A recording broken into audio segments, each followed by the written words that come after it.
Bien, hola, hola, muy buenas tardes. Bienvenidos a El Circo de la Vida TV. Todos los sábados, casi llegando a las 14 horas. Nos están jugando con esto de las elecciones, que no sabemos si es a las 14, a las 13:55, a las 14:10, pero estamos presentes. Un sábado más, hoy previo a las elecciones, sábado 13, y acompañado de mi compañero Pablo. ¿Cómo estás, Pablo? ¿Bien? Muy bien, muy bien. Bueno, Me buenas alegro mucho. tardes. Buenas tardes a todos. Muy buenas Otra tardes. edición más del circo. Y bueno, hoy tenemos varios invitados. Así también. es. Hoy vamos a tocar un tema que ya nos vamos a poner en clima y serios. Vamos a tocar un tema que hace una semana más o menos hubo una marcha al respecto, en el tema del femicidio, de la violencia de género. Vamos a hacer un debate, una mesa de debate, vamos a tirar algunos disparadores, pero bueno, cada cosa en su tiempo. ¿Qué te parece si vamos de lleno al programa? Presentamos los retratos de la semana pasada que nos dejó y después vamos a dar una noticia con respecto a la administración pública y las personas con discapacidad. Perfecto. Adelante, director.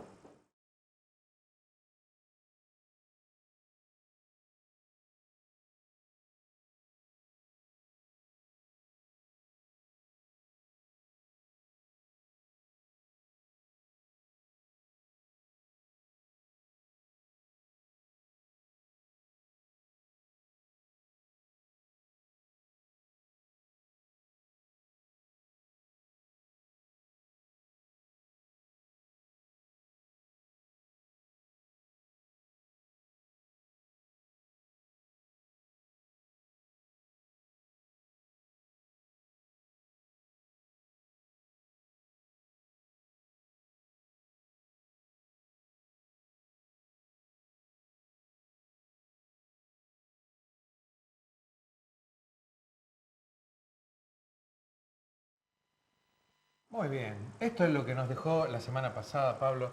Y como dijimos anteriormente, vamos a tener invitados. Antes de dar la noticia, ¿quién nos va a visitar hoy?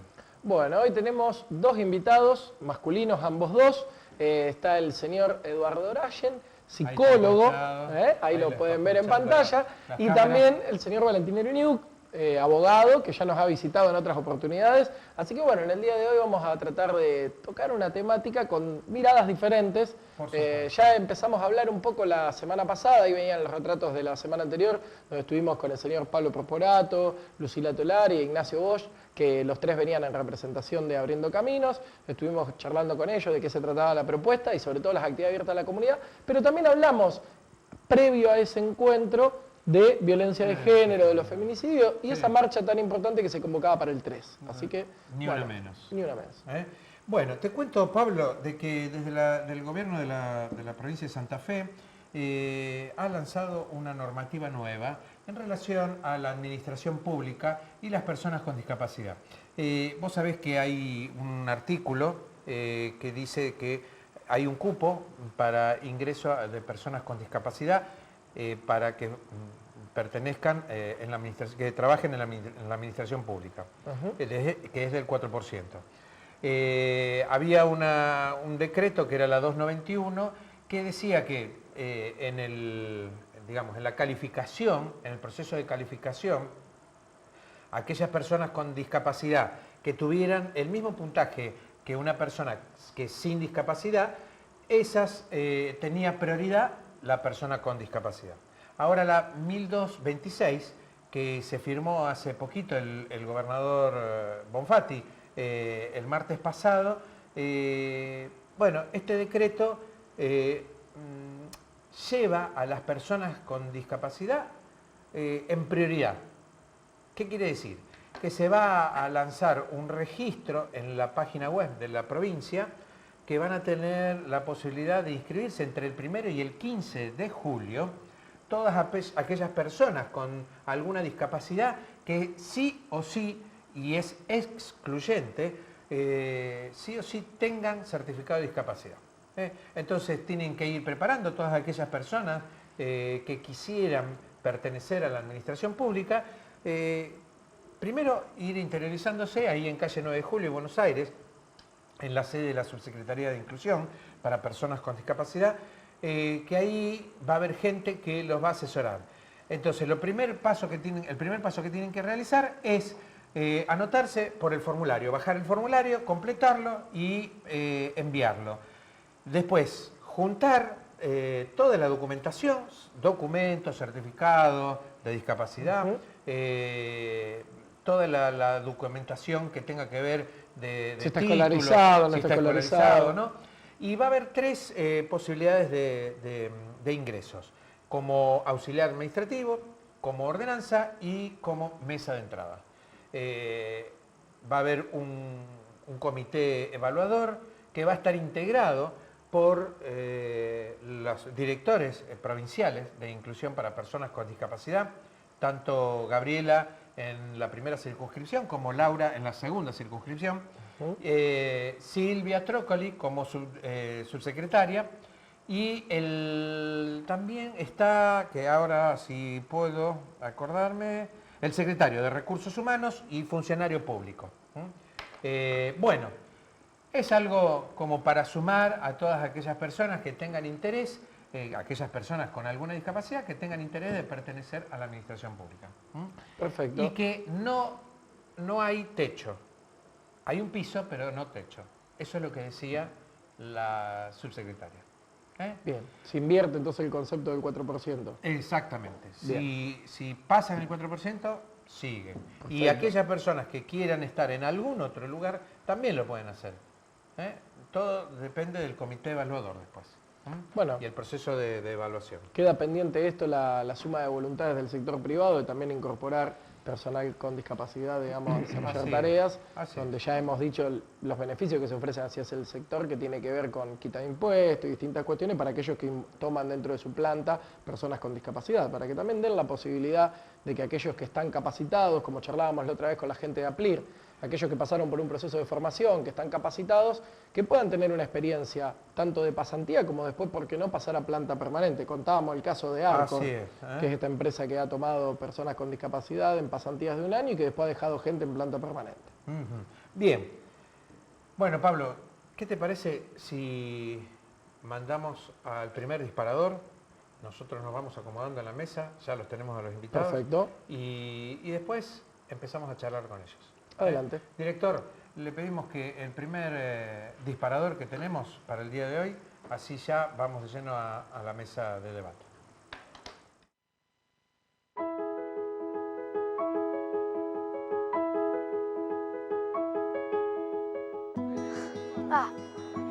Come ti chiami? Pietro, Fulvio, Domenico. Quanti anni hai? 11, 9 e mezzo, 7, 8, Che vuoi fare da grande? il pompiere, il calciatore, il pasticcere, il poliziotto, il pizzaiolo. Perché? Perché voglio costruire la casa dei miei sogni. Perché mi piace guardare. Salvo le persone, che non piace la pizza. E lei è Martina.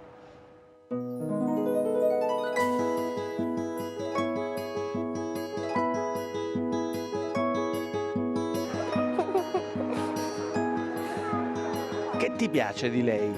Gli occhi mi piacciono. Le sue scarpe, le sue mani, i suoi occhi, i suoi capelli. Sensibilità solo i capelli. Tutto. Sarebbe una bambina. Mi fidanzerei. E ora falle una carezza.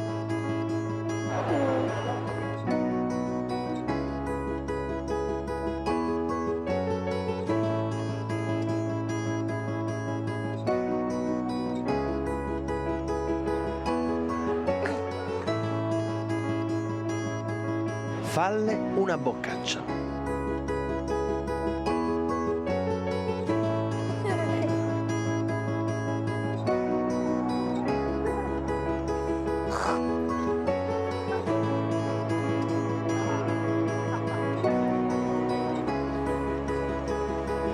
E ora dalle uno schiaffo. Uno schiaffo forte. Uno schiaffo.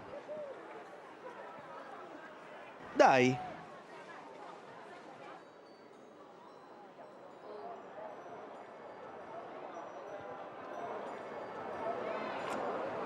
No? No. No. Non ce la do.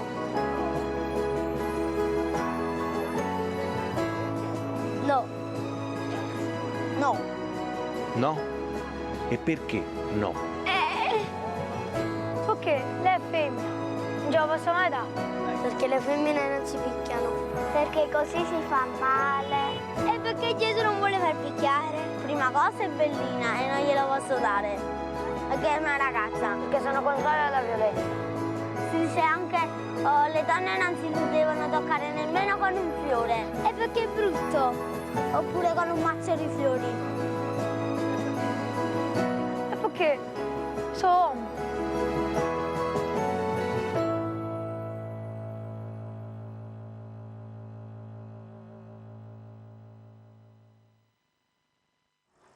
Bueno, y estamos de nuevo y luego de ver este video ahora vamos a abrir la mesa para empezar a charlar un poco al respecto. Antes de ponernos serio, una cuota de humor es que sanamente nadie dijo ni psicólogo ni abogado, digamos, cuando le preguntaban qué iba a ser de grande. Eso sí que bueno, ya que no, ninguno de los niños quería hacerlo, quisimos traer niños adultos acá para que se pudieran presentar o charlar con nosotros y ahora sí poniéndonos serios. Bueno, ¿qué es lo primero que te dispara cuando ves este video, Valen? Bueno, primero conciencia. Creo que es un video que contribuye a generar conciencia y no es casual la idea de que sean niños los que participan en el video. Eso creo que genera un impacto mucho mayor. Eduardo. Bueno, varias cosas generan en el video. Evidentemente va a tocar la médula y a conmover. Pero creo que, bueno, esto lo podemos instaurar como un tema de debate. Cuando le preguntan al chico, ¿por qué no le pega? Porque soy un hombre, porque es linda, porque... En realidad no se le pega a nadie. No es que no se le pega a las mujeres, no se le pega a nadie. Y esto creo que es un buen tema para instaurar el debate sobre la cuestión de violencia de género, ¿no? ¿Vos qué querés decir? De que hoy la sociedad está hablando un poco de que pone por encima del tapete que a la mujer no se le debe pegar. Y en realidad lo que vos nos estás queriendo decir es que en realidad el pegar, sea hombre, mujer, niño o niña o un animal también, no se debe pegar. Bueno, eso digamos como en la superficie, por supuesto.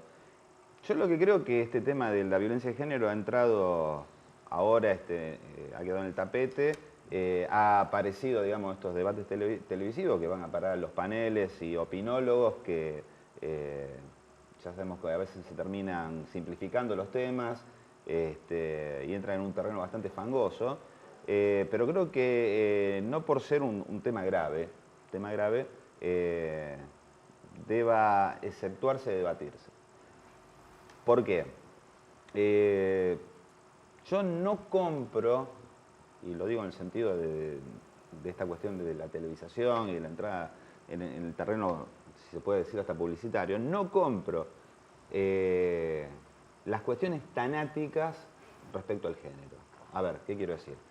Sí creo en las cuestiones de género en lo que tiene que ver con el eros, con la seducción, con el amor. No creo que la cuestión de género deba intervenir en la cuestión tanática, en la violencia. La violencia es mucho más amplia y es la violencia. La violencia de género es una expresión de la violencia. Pero si no, a veces parece que estuviéramos en un país, en una sociedad, en un continente absolutamente calmo, que no pasara nada y la única violencia que hay es la de género. Vuelvo a repetir, es un tema gravísimo, no estamos diciendo que no lo estamos menoscabando. Quiero decir que a la hora de analizarlo, estamos haciendo una visión sesgada y a veces hasta sectaria también, ¿sí? Esto que ha pasado en la marcha, bueno, nosotros lo estuvimos discutiendo, hemos visto a veces sectores que trataron de apropiarse de la marcha, hemos visto actos de vandalismo en la marcha,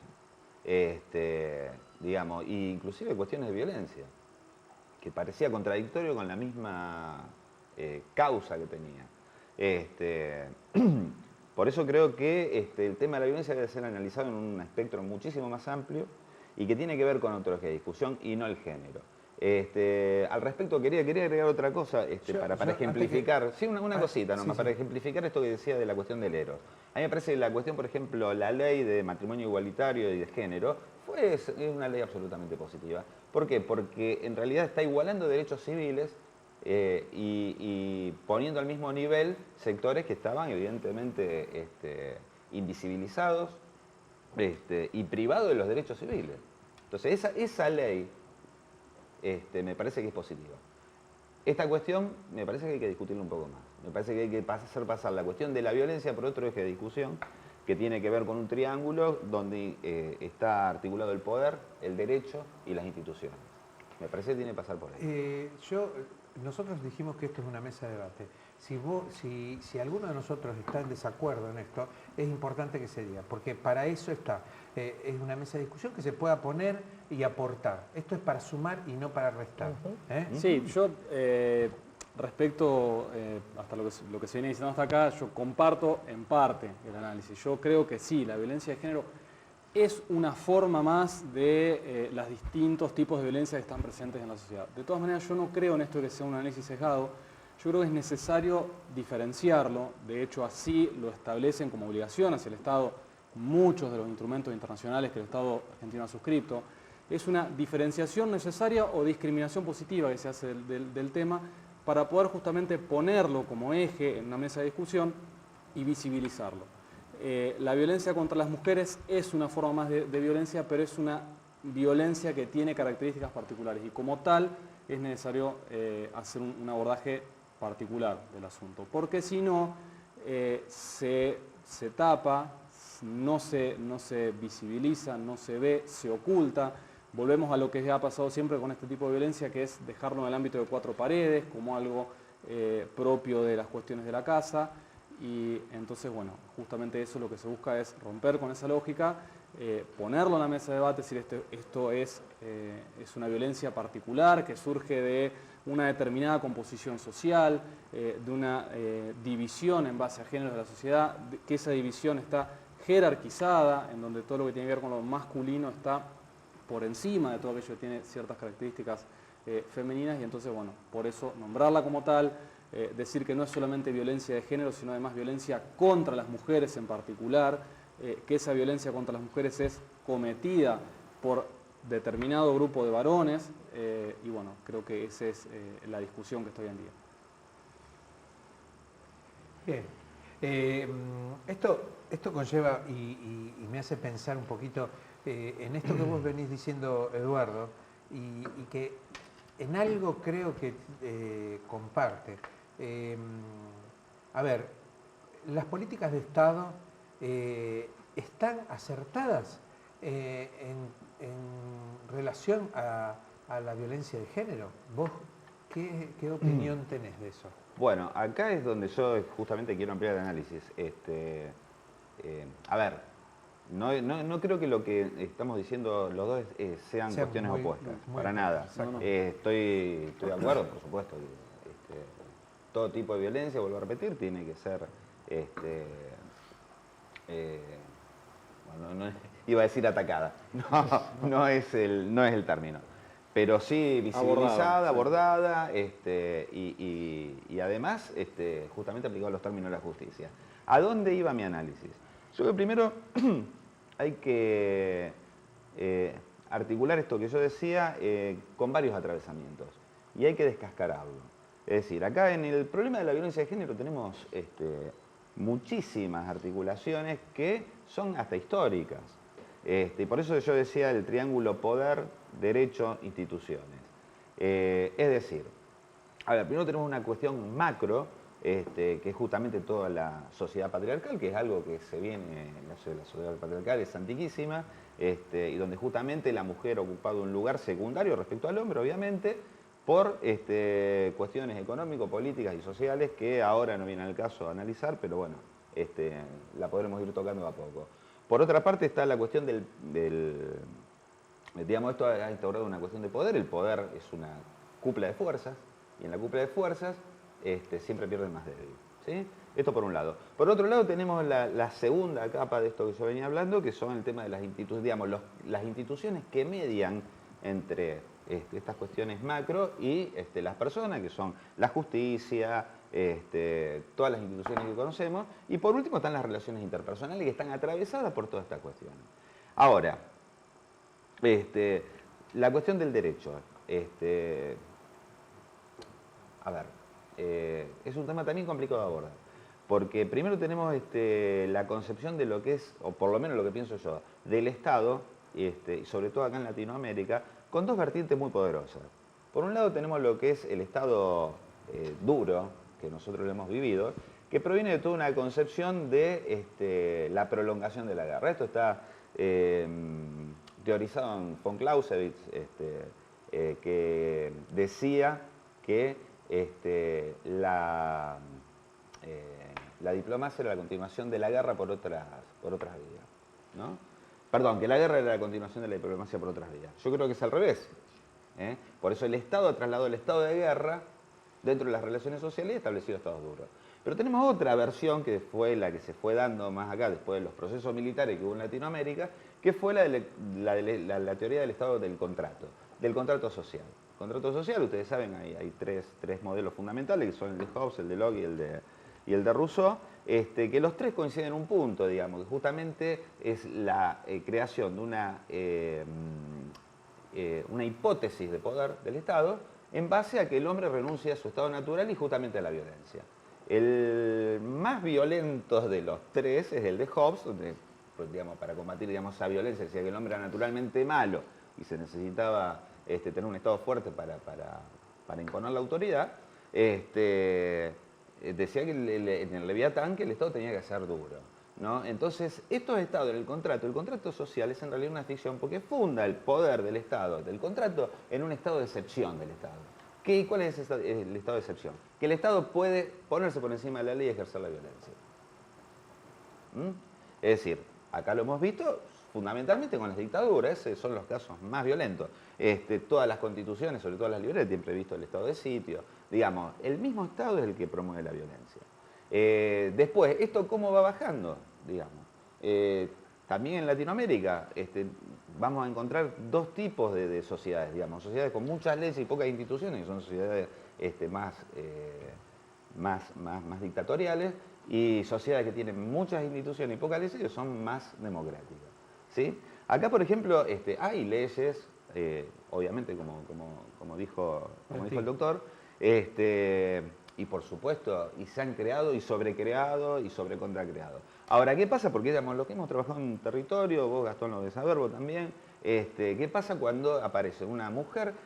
Quiero decir, generalmente cuando aparece una violencia de género hacia una mujer, aparece hacia los hijos, ¿sí?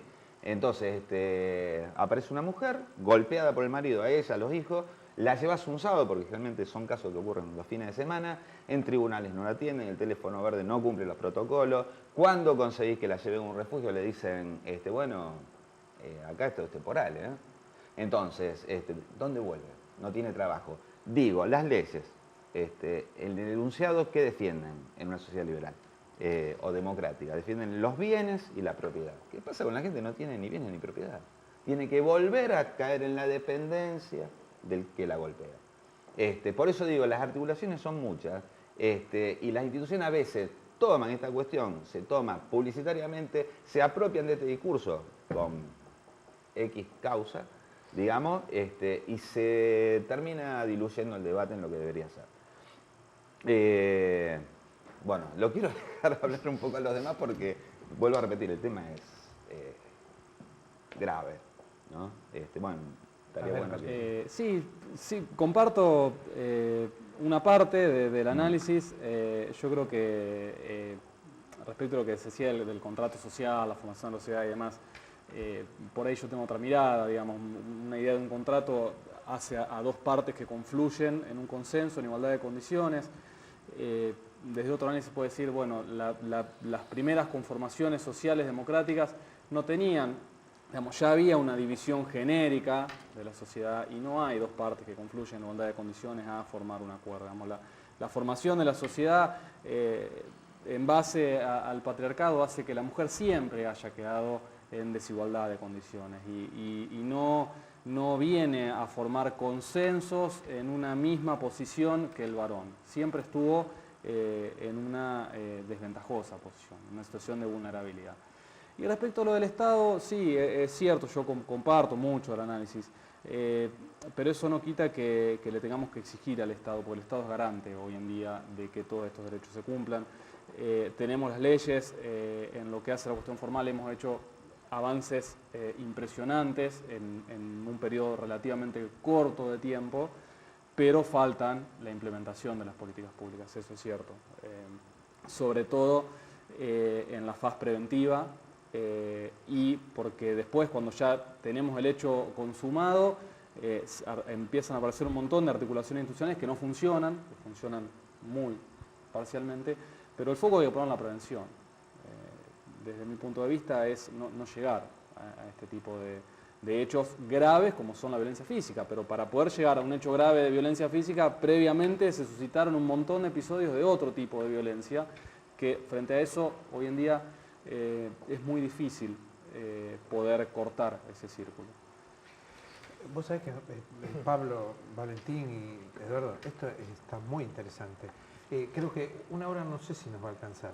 Quedará cesante. Quedará cesante. Igual, sí.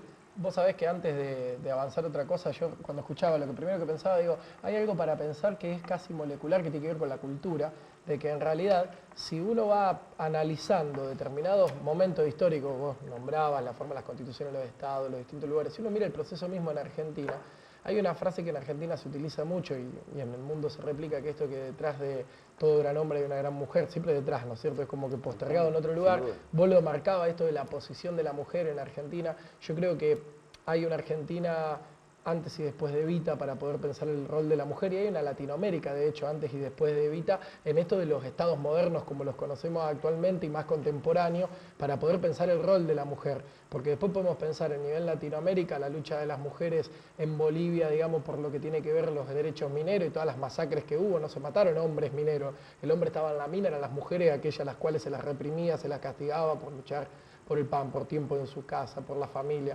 O sea, hay como que cierta legitimidad, de hecho, en este desplazamiento. Hoy los que transitamos carreras universitarias vemos que de una nómina, de un padrón de 6.000, 7.000 vigentes en las distintas carreras, el 80% a lo mejor son mujeres. Sin embargo, a la hora de acceder al puesto de trabajo, hablando en el 2015, siempre como que hay cierta categorización donde uno cuando llega a ciertos cargos, aquel que ubica siempre es la figura del hombre.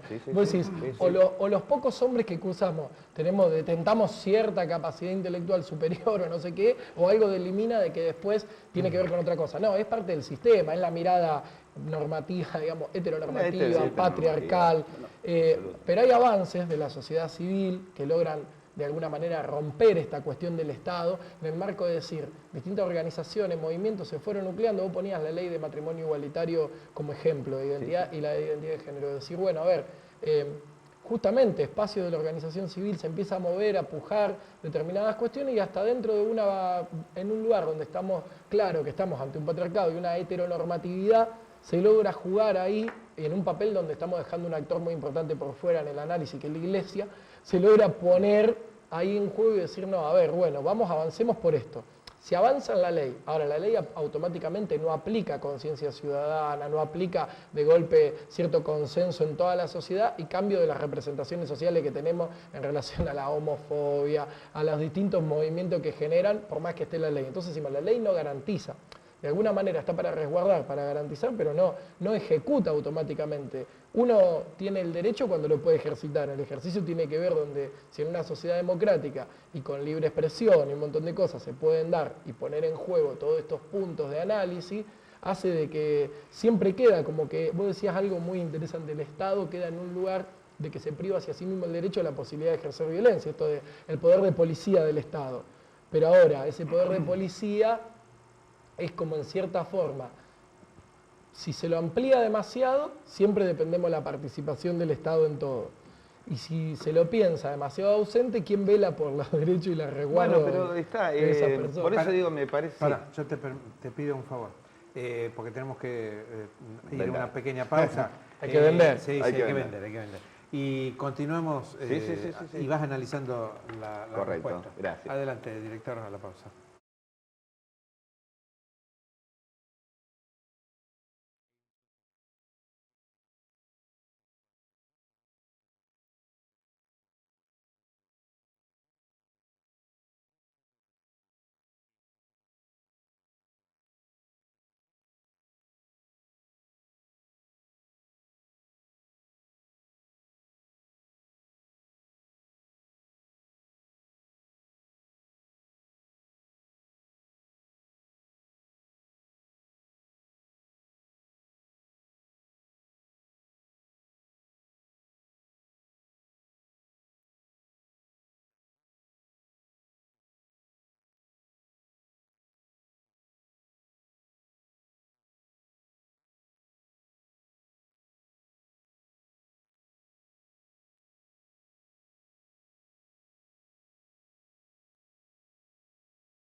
Y hemos vuelto de la pausa. Vos querías dar un concepto sobre lo que estaba diciendo Pablo.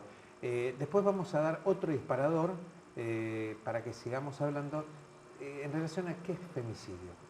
Pero bueno. Bueno, no, yo en realidad quería acotar sobre lo que decía, porque sobre esta cuestión de la heteronormatividad. Por eso decía que el análisis más abarcativo y más rico que se puede dar aún dentro del debate es la articulación del problema de la violencia, no sesgándolo o circunscribirlo, digamos, a una discusión pequeña. Porque, digamos, de todo esto que veníamos charlando, digamos, por lo menos en mi terreno, hay que pasar a la cuestión de la subjetividad.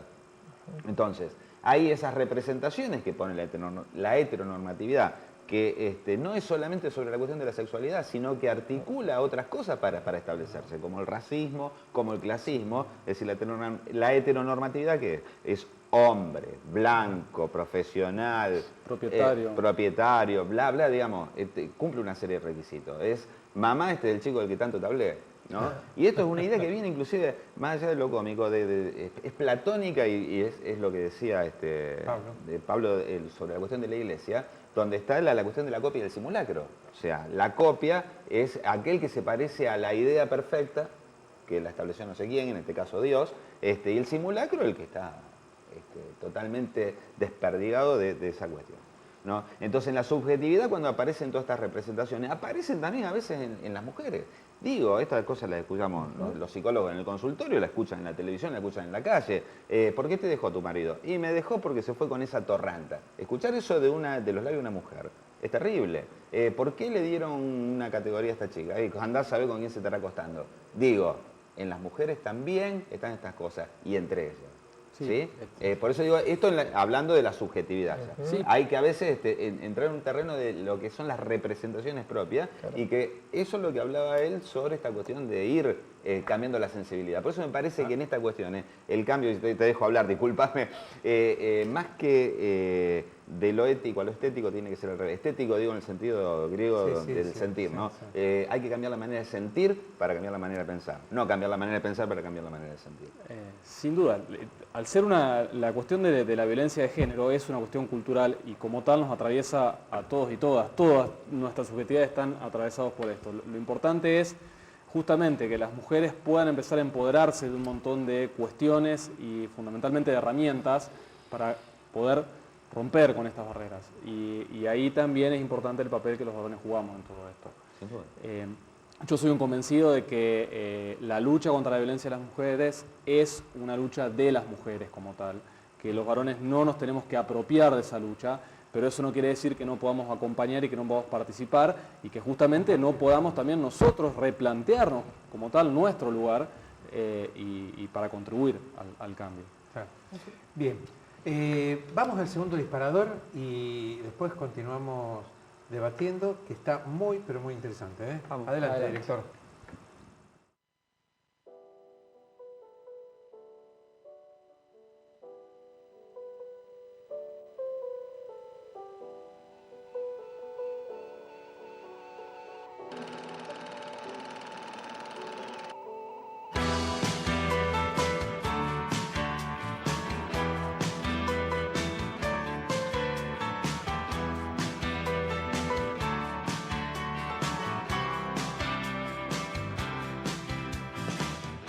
El femicidio es el asesinato de mujeres y niñas por considerar el varón violento que esa persona le pertenece.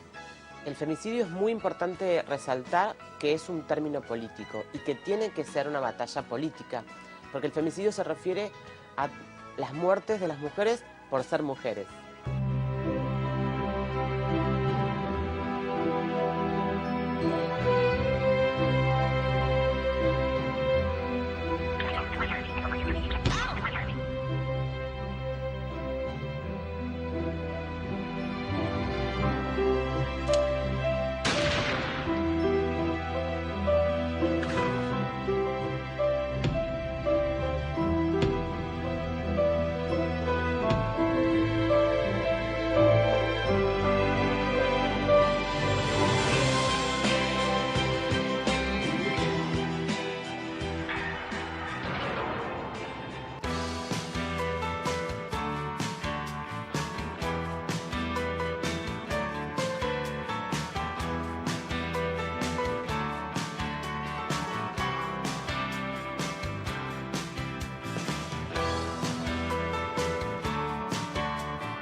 Te miro bien mientras sale el tren, sintiendo que no te voy a ver más. Me saludas, sabes que me matas, sintiendo que no me vas a ver más.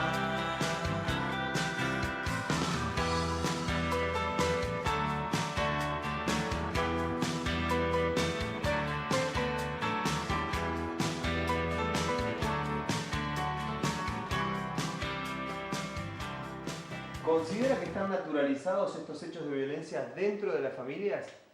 Sí, considero que los hechos de violencia están naturalizados dentro de las familias y también considero que se subordina al sexo opuesto, en este caso al sexo femenino, por eso hablamos de femicidio, donde a través de lo que es la violencia de género, violencia no solo física, sino una violencia sexual, económica, distintos tipos de violencia en estos casos. Creo que hay una naturalización, no solo dentro de las familias, en la gran mayoría, sino que se da una naturalización de la violencia de género en la sociedad en general en la cual vivimos actualmente.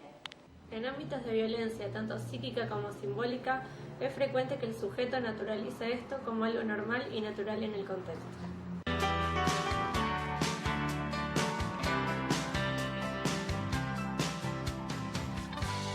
Ya pasó una eternidad, por eso no te escribí más. De una foto hice un tesoro. Y ahora estoy sin moverme, alejándome. Todos los vientos soplan hoy y tus ojos saben que...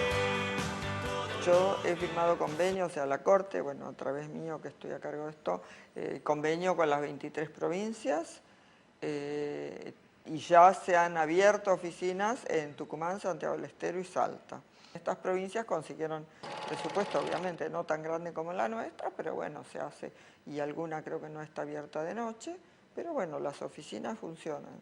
Las cortes de cada provincia están haciendo esfuerzos por conseguir los fondos para crear la oficina.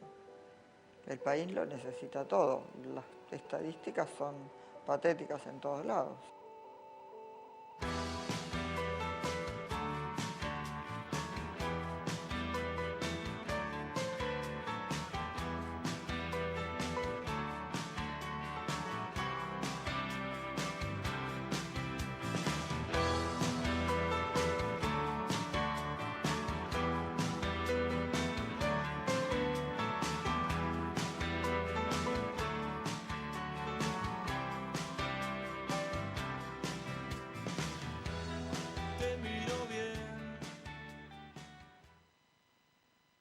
Bien. Otro disparador que se puede debatir, se puede charlar. ¿Y qué opinión te merece desde tu lugar como Valentín, como abogado, profesional del derecho, esto del femicidio?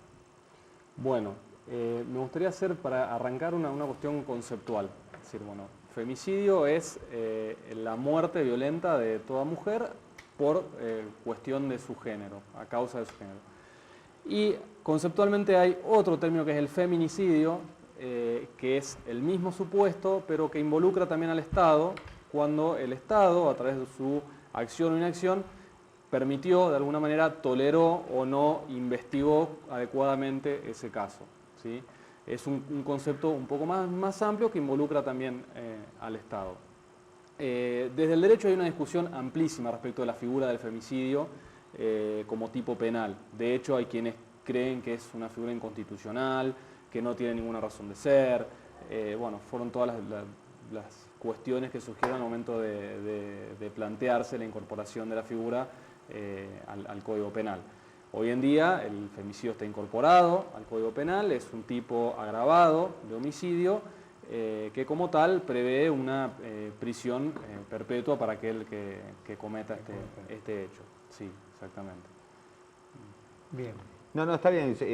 Me gustaría preguntarle, no ahora, no debatir ahora, pero sí preguntarle porque es un tema bastante espinoso en este sentido. Digo, algo que vuelvo a traer sobre lo que comentaba, esto de muchas leyes. Digo, a veces me pregunto, ¿para qué hacemos tantas leyes si no se cumple con las que hay? Por esta cuestión, a ver, el Código Penal, según tengo entendido, tiene prevista la figura del homicidio y todas sus variantes, con figuras como la alevosía, la agravación por el vínculo, bla, bla, bla, bla, bla.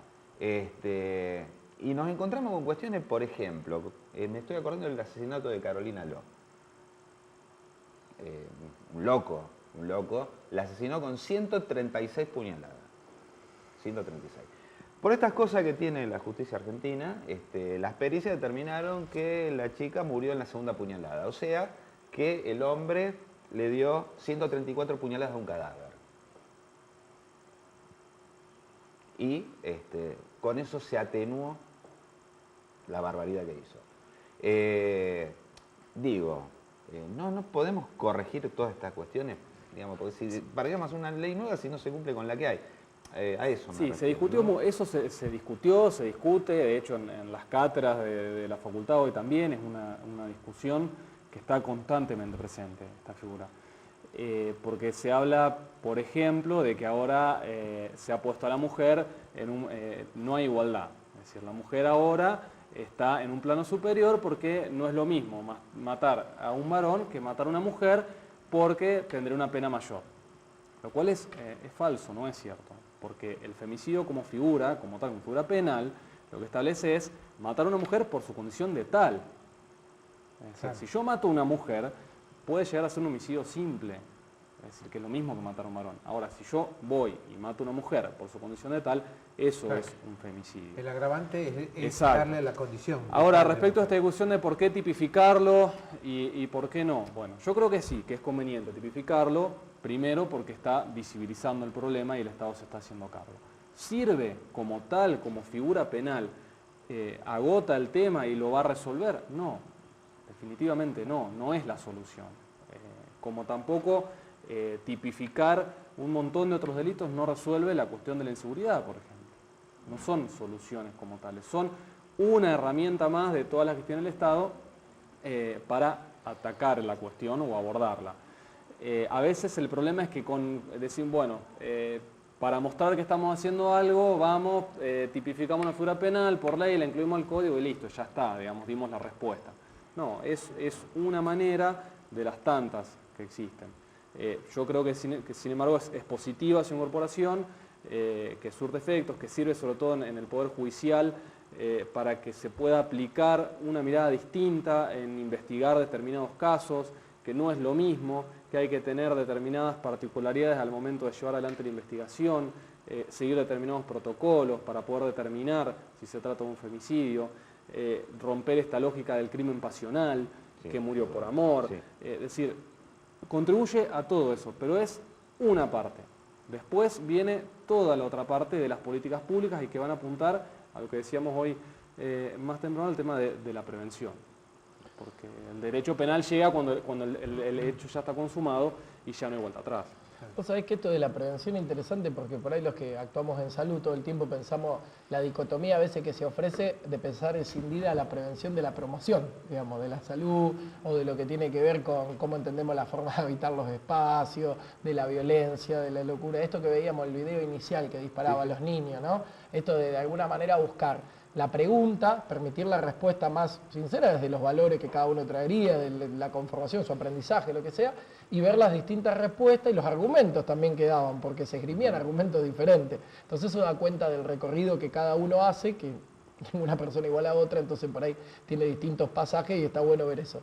Ahora, en relación a la prevención y a la promoción, yo pensaba, cuando comenzábamos el programa, con otra temática, planteábamos lo del cupo.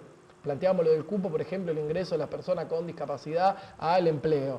Y después pensamos, mañana se van a llevar adelante elecciones, o sea que no vamos a hablar de un régimen partidario, nada que se le parezca para no ir en contra de la veda, pero también hay un cupo en relación a los cargos que se detentan dentro de las distintas cámaras y los espacios, un cupo femenino. Es como que a veces se tiene que poner en juego también, del orden de esto de pensar lo preventivo, lo que se promueve, de qué manera se establece, de cómo el Estado a veces ocupa cierto lugar en esto de intentar ser garante, de ir generando estas instancias de cómo llegar a esa promoción. Es decir, a ver, interpretar que esta persona tiene la misma igualdad que otro para ocupar determinado cual función, hace que el Estado en un rol de interceder, digamos, frente a la población, implique y ponga, diga, bueno, tengamos este cupo de que esta persona tiene que empezar a ser visibilizada como que puede realizar lo mismo, que está en el mismo derecho, en la misma igualdad de posibilidades. Pasa, como nombrábamos al principio, con las personas con discapacidad que están capacitados para realizar una tarea, con la mujer que no tiene, para mí no tiene razón de ser pensar que no tiene la misma capacidad que un hombre para realizar cualquier tarea, sin embargo, hoy a 2015 seguimos atravesando todos esos problemas, y lo mismo pasa de hecho al momento de tipificar determinados delitos, que capaz que esto de poder empezar en esto no el eufemismo, sino de nombrar de otra manera o tipificar a acciones que corresponden a algo que en otro momento a lo mejor ni siquiera eran vistas o tenidas en cuenta y se empiezan a poner en el tapete y surge esta necesidad de tipificar a modo ejemplificador, de decir, hay una diferencia muy grande entre un homicidio normal, sea un hombre o una mujer, a aquel que por el solo hecho de cometer un crimen por ser mujer, lo realiza, como en un momento estaba el parricidio, como estaba, digamos, el infanticidio, esto de matarlo por el hecho de ser infante, matarlo por el hecho de ser el padre del rey, bueno. Sí, sin duda, por eso digo que la cuestión de la violencia, sigo insistiendo en esa cuestión, vuelvo a repetir, esta cuestión está en el tapete, está puesta en primer plano, con lógica, ¿no? Pero quiero decir, a veces hay cuestiones que nos ponen en una situación donde vemos la complejidad de la violencia. Se me está ocurriendo otro caso que pasó, que no llegó a ser un homicidio, pero por ejemplo, había una kiosquera, tenía el negocio cerca del Club Gimnasia Esgrima, salieron unos rugbyers, le rompieron todo el kiosco y además era judía. Le hicieron pintadas nazis, digamos, a ver, ¿le pegaron porque era mujer o le pegaron porque era judía? O le pegaron por las dos cosas. Estamos, más teniendo en cuenta que en la tradición judía la tradición es matrilineal, ¿no? Quiero decir, esta cuestión del rugby también como una fuerte cuestión del macho. Hay toda una articulación muy complicada. Claro, está muy abigarrado ¿no? Estas cuestiones. Por eso estaba hablando de esta cuestión por lo menos del campo de la salud mental, de intervenir sobre estas cuestiones del sentir, ¿no? Porque, a ver, fundamentalmente lo que uno quiere promover es que una persona es igual a una persona. Digo, se dan, como en todos casos cuando aparecen estos problemas, aparecen los extremos, naturalmente. Siempre entre dos extremos aparece después el medio, que es donde tiene que intervenir la ley y donde tiene que aparecer el derecho. Pero no obstante, tenemos casos de fanatismo, sobre todo en ciertos sectores del feminismo, y vuelvo a repetir esto del ismo. Todo ismo es un fanatismo, y fanatismo, fanático, viene de la palabra fanum, que es templo. Son las amazonas del feminismo, y a veces exageran las posiciones, porque digamos, cualquier hombre que pasa por la calle es un enemigo virtual. Me parece que esas posiciones también hay que atemperarlas y trabajar sobre eso. Sí, lo que no, digamos, es cierto que existen algunas posiciones extremas, pero bueno, creo que el feminismo vino a decir y a romper con un montón de cosas que en su momento no se decían. Hay un sector, digamos, estamos hablando hay posturas radicales hay en todos los ámbitos, pero me parece que no por eso no hay que dejar de reconocer las luchas feministas que han venido. A ver, en estas luchas, Valentino, Eduardo, en estas luchas, se vieron muchos programas y lo hacía mención... Ahí le hacía señal al director que se tiene que ir el programa, que se vaya, seguimos hablando y que vayan los créditos, ¿no? Sí, que claro, siga el diálogo, sí, no hay cuando problema. termina. Sí. Porque, cuando al principio se hablaba de que los opinólogos, ¿qué opinión les merece estos programas? Porque hay muchos programas que son un tanto de espectáculos y traían el tema para discutirlo, para debatirlo con personalidades, con personajes, con artistas, con vedettes, con esto, con lo otro. A ver, ¿qué opinión te merece? La diferencia de este programa que podemos debatir, si bien no es la temática nuestra, pero podemos debatir, podemos discutir sobre esto. Creo que todo debate, toda discusión y toda visibilización está bien. El tema es a veces el lugar del cual se lo hace. Digamos, si vamos a discutir la mujer objeto o la mujer sujeto o sujeta. Digamos, si en la discusión vamos a poner a la mujer, pero la vamos a presentar como un objeto sobre el cual vamos a discutir sobre esa mujer, o si lo vamos a presentar, parece como una sujeta de derechos que en cuanto tal puede opinar, puede